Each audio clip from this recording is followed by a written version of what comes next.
Hello दोस्तों, कैसे हैं आप लोग। Welcome to Physion classes where we study physics for NEET and JEE. आज हम लोग चैप्टर 3 का एस सी वर्मा क्लास 11 का चैप्टर 3 का सेकंड पार्ट डील करेंगे। In the last video we discussed about motion in one dimension और मैंने last में एक क्वेश्चन दिया था। क्वेश्चन ये था कि calculate distance travelled in the fifth second given that initial velocity is 45 metre per second and acceleration is 10 metre per square second. देखिए, इसमें जो we have formula is the displacement in the n second. तो displacement कितना होगा in the n second यानी fifth second. Displacement in fifth second is u plus a upon 2n minus 1। This is the formula. u is 45 plus 10 is a is 10 divided by 2 into 5 minus 1. So displacement in fifth second is 45 plus 45 is 90. Since in this question u is 45 meter per second positive and a is 10 meter per square second, both are moving in the same direction. If this is the direction u, this also should be the direction of a. Both are moving in the same direction. So in this case, distance in nth second will also be the, we can calculate using the same formula. Same formula से निकल जाएगा 2n minus 1. यहाँ पे भी वही same हो जाएगा 45 divided by 10 by 2 2 into 5 minus 1 is equal to 45 plus 45 is equal to same 90 metre. तो यहाँ पे तो डिस्टेंस और डिस्प्लेसमेंट दोनों है, दोनों सेम ही आ रहा है क्योंकि दोनों सेम डायरेक्शन में है। तो इसका आंसर भी डिस्टेंस का आंसर होगा 90 metre. Now we take another question, similar question, जिससे कॉन्सेप्ट ज़्यादा क्लियर हो। एक अलग डिफरेंट क्वेश्चन लेते हैं। क्वेश्चन ये, body is moving in a straight line with velocity 45 meter per second when it starts decelerating at 10 meter per square second. Calculate displacement in fifth second and distance traveled in fifth second. Question similar है, बस ये है कि यहाँ पे वहाँ acceleration 10 metre per square second था, यहाँ पे -10 मीटर पर स्क्वायर सेकंड होगा। सपोज बॉडी इस डायरेक्शन में मूव कर रही है with velocity 45 metre per second. तो एक्सेलरेशन जो इस डायरेक्शन में है 10 मीटर पर स्क्वायर सेकंड, उल्टे डायरेक्शन में बॉडी पे फोर्स एक्ट कर रहा है, यानी वेलोसिटी और एक्सेलरेशन है। वेलोसिटी वेक्टर का डायरेक्शन ये है और एक्सेलरेशन वेक्टर का डायरेक्शन ये है, तो ये दोनों अपोजिट डायरेक्शन में है। तो डिस्प्लेसमेंट जो है वो पहले हम लोग कैलकुलेट करते हैं। Displacement in fifth second, we have formula u plus a upon 2n minus 1 is equal to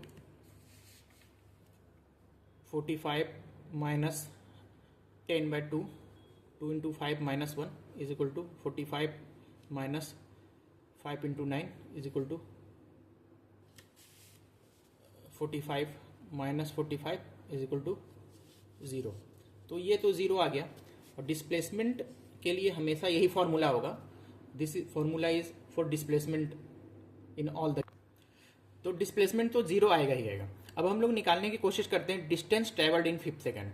distance travelled in, let us denote this with d in the fifth second। तो same formula अगर हम लोग use करते हैं तो u a by 2 minus 1, तो ये same calculation होके आंसर आ जाएगा 0 आ जाएगा। तो distance travel can not be 0 क्योंकि distance is the length of the path travelled, तो इट कैन नॉट बी 0। अगर वो मूवमेंट हुआ है, अगर एक जगह पे स्थिर रहे, स्टिल रहे, रेस्ट पे रहे, तब तो 0 होगा, लेकिन यहाँ पे मूवमेंट हुई है, यानी कि ये तो 0 नहीं हो सकता है। तो ये आंसर नहीं आ रहा। मैंने पहले भी बताया था कि in case acceleration and velocity are in the same direction, तो ये फॉर्मूला वैलिड हो जाएगा, सेम फॉर्मूला डिस्टेंस के लिए भी। लेकिन अगर if they are in the opposite direction, this formula will be valid only for displacement but not for acceleration. So basically this formula S nth is equal to u plus a upon 2 minus 1 is, it is basically for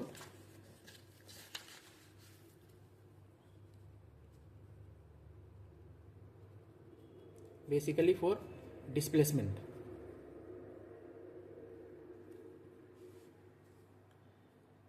as a special case, this as a special case when u and v a are in both are vector u and vector a are in same direction, तो special case के तौर पे ये distance में भी valid हो जाएगा, लेकिन यहाँ पे दोनों अलग डायरेक्शन में है तो नहीं वैलिड होगा। अब हम लोग इस क्वेश्चन में डिस्टेंस कैसे निकालेंगे फिफ्थ सेकंड में, ये देखते हैं। यहाँ पे क्या है कि बॉडी इस तरह से मूव कर रही है with initial velocity with 45 metre per second and acceleration is -10 metre per square second, यानी कि बॉडी डिक्सेलरेट कर रही है, इधर से इधर मूव कर रही है बॉडी यहाँ पे आके ये कहीं पे रुक गई होगी एक पर्टिकुलर टाइम पे, वेलोसिटी 0 हो गया और ये उल्टे डायरेक्शन में आने लगेगी। तो हुआ ये होगा कि हम लोग फिफ्थ सेकंड के लिए वेलोसिटी पूछा है कि फिफ्थ सेकंड में कितना डिस्प्लेसमेंट होता है, फोर्थ सेकंड पे लेते हैं। तो फोर्थ सेकंड पे यहाँ पे कहीं रही होगी बॉडी और यहाँ ये गई होगी, वापस सेम पोजीशन पे आ गई होगी, सेम पॉइंट पे, इसलिए डिस्प्लेसमेंट 0 हो रहा है। एक ही पॉइंट पे लौट गई होगी फोर्थ से फिफ्थ सेकंड। फोर्थ सेकंड पे at the end of fourth second जिस पॉइंट पे बॉडी रही होगी वो फिर बॉडी आगे मूव करी होगी और फिर उल्टे डायरेक्शन में वहीं पे आ गई होगी, इसलिए फोर्थ सेकंड पे यहाँ पे होगी और फिफ्थ सेकंड पे भी यहीं पे होगी। तो इसमें डिस्प्लेसमेंट तो 0 हो गया, लेकिन डिस्टेंस तो 0 नहीं हो रहा है ना, तो डिस्प्लेसमेंट तो उस फॉर्मूला से निकल गया। अब हम लोग डिस्टेंस निकालने की कोशिश करेंगे। उसके लिए हम लोग सबसे पहले क्या करेंगे, फोर्थ सेकंड पे यहाँ पे है और वापस फिफ्थ सेकंड पे यहाँ पे, लेकिन हम देखना चाहेंगे कि जब ये 0 हुआ जिस पॉइंट पे वेलोसिटी वो कितना टाइम हुआ। यहाँ पे टाइम इज इक्वल टू 4, यहाँ पे टाइम इज इक्वल टू 5, यानी यहाँ पे time is equal to 4 second, यहाँ पे time is equal to 5 second. अब हम देखते हैं कि यहाँ पे टाइम कितना होगा, ठीक है, फिर हम निकालने की कोशिश करेंगे। तो velocity we know v is equal to u plus a t, ये होता है। तो यहाँ पे वेलोसिटी तो 0 हो जाएगा एट द हाईएस्ट, सबसे ज़्यादा मैक्सिमम पॉइंट पे, क्योंकि यहाँ से पॉइंट ऑफ रिटर्न है तो एक टाइम पे 0 हो जाएगा फिर वापस आएगा। That means 0 is equal to u यानी 45 मीटर पर सेकंड और -10 दे रखा है into t, that implies time is equal to 4.5 second, यानी कि यहाँ पे 4.5 सेकंड होगा। तो 4 सेकंड पे यहाँ पे बॉडी होगी, 4.5 सेकंड पे यहाँ पे और वापस फिर 5 सेकंड पे यहाँ गई। तो हम अगर यहाँ से यहाँ का हम डिस्टेंस निकाल लेंगे तो इसको हम डबल कर देंगे और that will be distance travel. तो हम पहले देखते हैं कि टाइम जो यहाँ से यहाँ तक का लेंथ कितना है और यहाँ से यहाँ तक का लेंथ कितना है। Distance travelled in 4.5 second and distance travelled in 4 second, और इसको माइनस कर देते हैं, यानी पहले निकालते हैं डिस्प्लेसमेंट इन 4.5 सेकंड। तो डिस्प्लेसमेंट का ऐसे हम निकालने की कोशिश करते हैं, तो हम इसको इस फॉर्मूला से निकाल सकते हैं। V square is equal to u square plus 2a x होता है।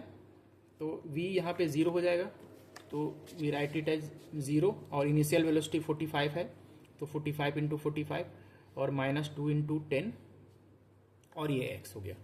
तो that implies x is equal to 2025 upon 220, तो ये आ जाएगा 101.25 मीटर। तो यहाँ से यहाँ तक का, यहाँ से यहाँ तक का ये टोटल हो गया ये 101.25, यहाँ से यहाँ तक का। अब हम लोग निकालेंगे कि यहाँ तक कितना है, ये यहाँ से यहाँ तक कितना है, ठीक है। तो वो निकालने के लिए हमें ये 4.5 पे निकाला, तब हम लोग 4 पे निकाल लेंगे। तो v यहाँ पे 0 होगा नहीं, इसलिए ये तो फॉर्मूला नहीं निकाल सकते, लगा सकते हैं हम लोग, इस फॉर्मूला से निकालेंगे एस एट आफ्टर 4 सेकंड, ये formula u t plus half A T square लगाएंगे। u कितना है 45 और t 4 माइनस हाफ, क्योंकि ये एक्सेलरेशन नेगेटिव है तो माइनस ले लिया इंटू टी, और टाइम दे ही रखा है 4, तो 6 हो गया, 16 हो गया। It is equal to 180 minus 28 is equal to 80 is equal to 100 metre. तो ये आया है 101.25 मीटर और ये आया है यहाँ से यहाँ तक 100 मीटर। तो ये जो है ये कितना होगा, इसको माइनस कर देंगे 1.25, है ना। तो जो हमें डेल्टा एस चाहिए that is 101.25 minus 100 is equal to 1.25 metre, ठीक है। That's it. तो ये आंसर लेकिन नहीं है, क्योंकि ये एक साइड का है। 1.25 कितना है, यहाँ से यहाँ, तो ये बॉडी यहाँ से यहाँ 4 सेकंड पे यहाँ है, 4.5 सेकंड पे यहाँ पे पहुंची और 5 सेकंड पे वापस यहाँ आ गई, यानी ये टू टाइम्स होगा। तो distance travelled in 5th second is equal to 2 into 1.25 is equal to 2.50 metre. तो ये कितना अच्छा क्वेश्चन है, इससे कितने कॉन्सेप्ट क्लियर हुए, समझ में आया कि इस तरह से क्वेश्चन पहले आया है, इसलिए मैं बता दे रहा हूँ। Because this year they have asked difficult question, तो डिफिकल्ट क्वेश्चन पूछेगा तो हमें इस तरह से तैयार करके जाना है, ठीक है। Okay, now let us learn about something about freely falling bodies. Freely falling bodies क्या होती है, एक बॉडी को यहाँ छोड़ा और अंडर ग्रेविटी ये फ्रीली फॉल कर रही है। This is an example of motion in one dimension. और if we neglect air resistance, और इफ एयर रेसिस्टेंस को हम नेग्लेक्ट कर देते हैं और we also neglect variation of gravity with height, तो if we neglect both then gravity और एक्सेलरेशन इज फेयरली कांस्टेंट, यानी ये कांस्टेंट होगा। तो it is an example of motion in one dimension और motion in a straight line with constant acceleration. अगर हम लोग पॉजिटिव इस डायरेक्शन को, ये बॉडी तो ऐसे मूव कर रही है, लेकिन हम डिपेंड करता है कि हम लोग किसको पॉजिटिव ले रहे हैं, किसको नेगेटिव ले रहे हैं। जनरली फ्रॉम द ग्राउंड जैसे हम लोग ऊपर मूव करते हैं उसको हम लोग पॉजिटिव वाई एक्सिस लेते हैं। तो अगर यानी ये अर्थ है, अर्थ का सरफेस है, तो ये वाई एक्सिस है। If we take like that, तो जो इक्वेशंस बनेगा वो बनेगा V is equal to U minus ji T, क्योंकि जी का वैल्यू इस डायरेक्शन में है, तो अगर हमने इसको पॉजिटिव लिया है तो जी माइनस में आ जाएगा। Y is equal to y u t minus half g t square, और we also have equation v square is equal to u square minus 2g y और एच जो भी लो आप, इसको वाई ले लो। तो ये एक फ्रीली फॉलिंग बॉडीज हो गया। Now we move to motion in a plane.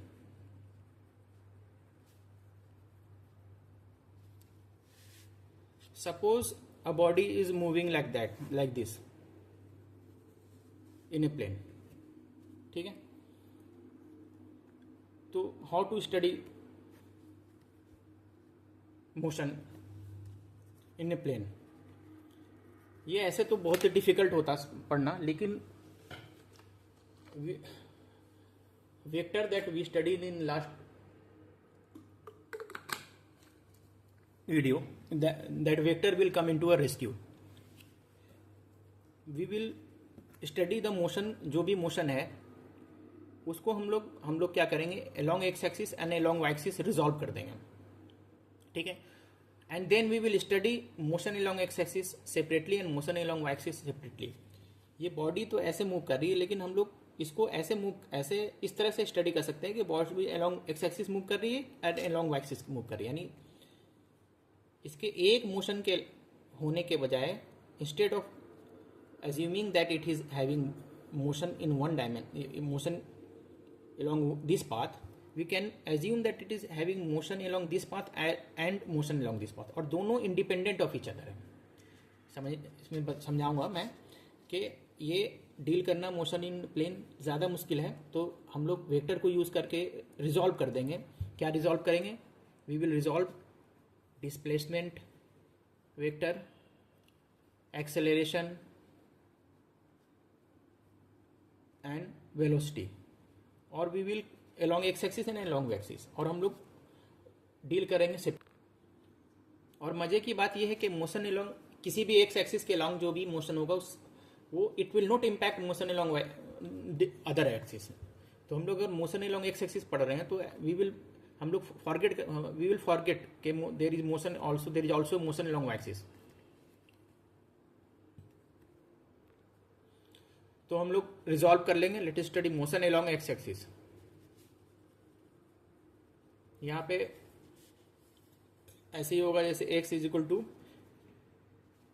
You x plus half a x t square, v x is equal to u x plus a x t, and v x square is equal to u x square plus 2ax x। ठीक, इसी तरह से अगर we study motion along y axis,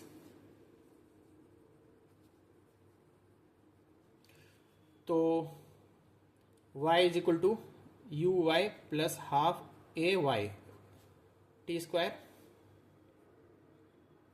v y is equal to u y plus a y t, v y square is equal to u y square plus 2ay t, 2ay y। ये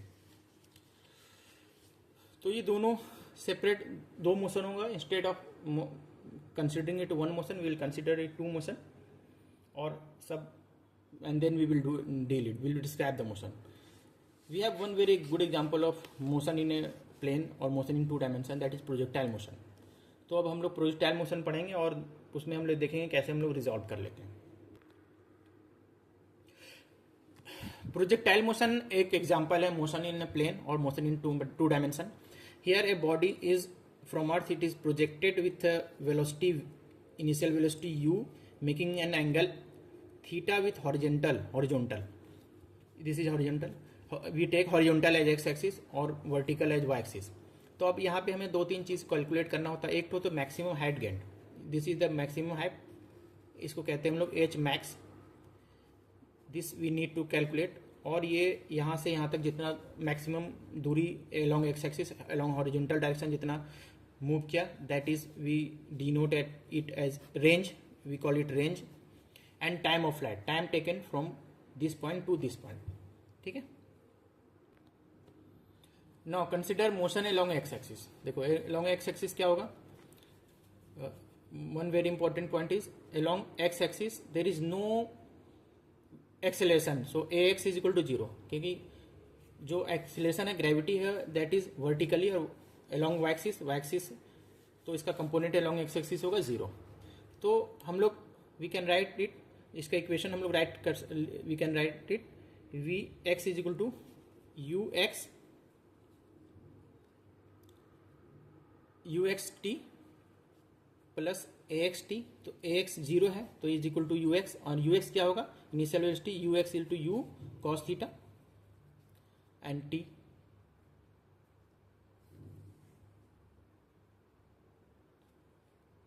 sorry u plus axt, so u cos theta, so velocity along x axis will remain constant as u cos theta, and the second equation is x is equal to uxt plus half ax t square। तो यहाँ पे भी x 0 हो गया तो ये हो जाएगा u cos theta into t, and then we have formula v x square is equal to u s, तो u x square plus 2x, ये भी 0 हो जाएगा, तो वहां से भी यही निकल के आता है v x is equal to u x. ठीक है, अब motion along x axis, motion along y axis, v y is equal to u y plus a y t is equal to u sine theta minus gt first, then we have y is equal to u y t plus half a y t square is equal to u sin theta t minus half gt square, then we have vy square is equal to u square sin square theta minus 2gy। ये 3 equation along y axis, ये तीनों equation हो गया। Now let us calculate time of flight. Time of flight is the time the particle takes from this point O to move to point B। यहाँ से final point तक आने तक जितना भी टाइम लगे that is time of flight. तो इसके लिए हमें let us take motion along y axis. जब यहाँ से यहाँ बॉडी मूव करेगी तो हॉरिजॉन्टल डिस्प्लेसमेंट कितना होगा, यहां से यहां तक मूव करने में y कितना होगा, y displacement along y axis कितना होगा, 0 होगा, क्योंकि यहाँ पे भी जितना हाइट है उतना ही यहाँ पे भी हाइट है। तो पहले हम लोग फॉर्मूला लिखते हैं, y is equal to u y plus half u i t plus half a y t square. ये t y is equal to u y t plus half a y t square and this t is equal to time of flight. यहाँ इस point से इस point तक आने तक लगता है। यहाँ से यहाँ तक जब भी मूव करेगा तो बॉडी का वर्टिकल डिस्प्लेसमेंट 0 होगा, तो y 0 हो जाएगा। यू वाई क्या है, u sine theta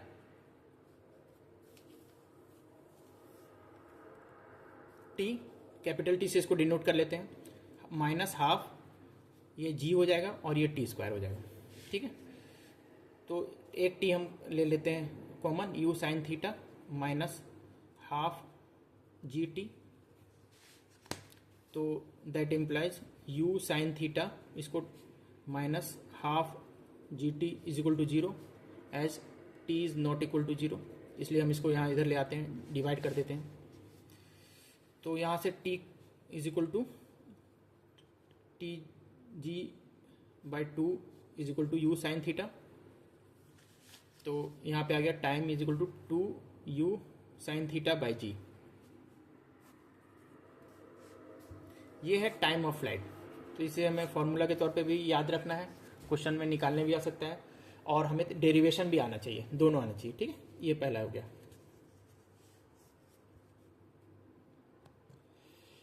now let us take range, let us calculate range. Range के लिए हमें क्या करना पड़ेगा, motion, let us consider motion along x axis,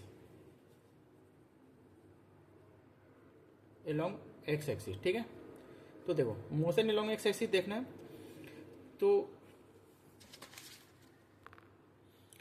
यहां से यहां तक बॉडी जितना भी मूव करती है वो पूरे टाइम ऑफ फ्लाइट के दौरान जितना भी डिस्प्लेसमेंट होगा वही रेंज होगा। तो वही हम लोग कैलकुलेट कर लेते हैं। x is equal to u x t plus half a x t x t square.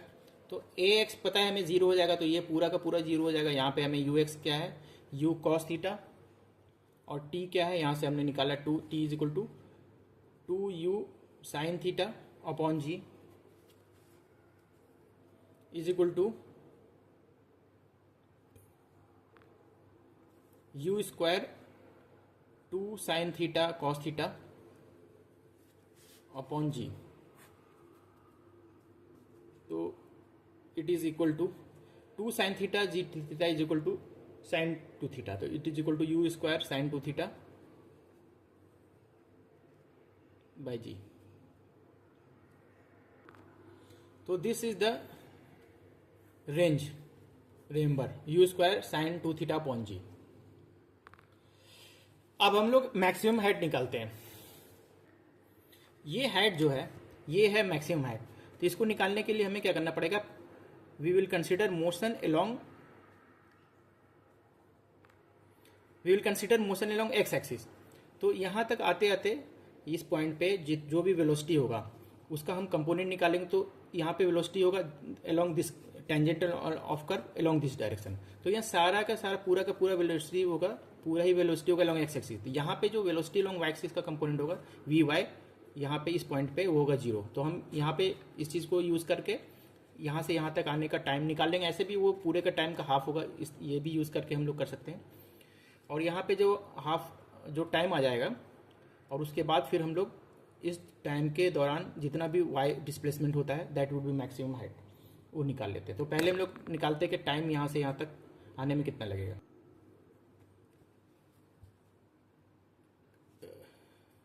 Late us consider motion along y axis at point of maximum height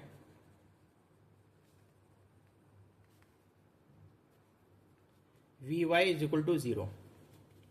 तो हमें पता है v y is equal to u x u y plus u plus a y t, जो भी वहाँ पे time आएगा, तो 0 is equal to u y यानी u sine theta minus ji t, that implies t is equal to u sine theta जी। ऐसे भी ये जो हमने टाइम ऑफ फ्लाइट पूरा निकाला था 2 यू साइन थीटा अपॉन जी, उसका आधा होगा, लेकिन हमने अलग से भी निकाल लिया। अब हम लोग निकालते हैं कि मैक्सिमम हाइट कितना होगा। तो एच मैक्स कितना होगा, u x t plus half a x t square, और टी क्या होगा, ये होगा, तो यू कॉस थीटा है, सॉरी यहाँ पे यू वाई होगा एंड ए वाई होगा, ठीक है। तो यू वाई कितना होगा, यू साइन थीटा, और टी कितना है, u sine theta upon g, minus हो जाएगा हाफ ए के बदले जी, और टी स्क्वायर ये लिख दो, you square sine square theta upon ji square, ये एक जी कैंसिल हो जाएगा, तो ये हो गया u square sine square theta by g minus u square sine square theta by 2g। तो ये हो गया u square sine square theta by 2g। This is the maximum height reached during projectile motion, ठीक है। तो हम लोग देखेंगे कि मैक्सिमम हाइट जो है साइन थीटा पे डिपेंड करता है, लेकिन जो हम लोग नेक्स्ट क्वेश्चन में देखेंगे, जो थीटा आप बढ़ाते जाओगे मतलब मैक्सिमम 90 तक, तो हाइट मैक्सिमम बढ़ेगा, लेकिन मैक्सिमम रेंज जो है थीटा 90 पे नहीं होता है, तो वो 45 पे होता है, वी विल सी इट। तो हम लोग ने प्रोजेक्टाइल मोशन भी कर लिया। अब नेक्स्ट वीडियो में हम लोग एक टॉपिक रह गया, चेंज ऑफ फ्रेम, वो पढ़ेंगे और बाकी क्वेश्चन करेंगे। तो होप कि आप लोग की तैयारी अच्छी चल रही होगी। You continue solving S C Verma book and you continue solving previous year question, standard material है उसको आप सॉल्व करो, but always never forgive to consult S C Verma book, it is very standard book, इसको आप फॉलो करते रहिए, previous year question बनाते रहिए। होप कि आपकी तैयारी अच्छी चल रही होगी। आई विश के you people are preparing very well. Thank you very much.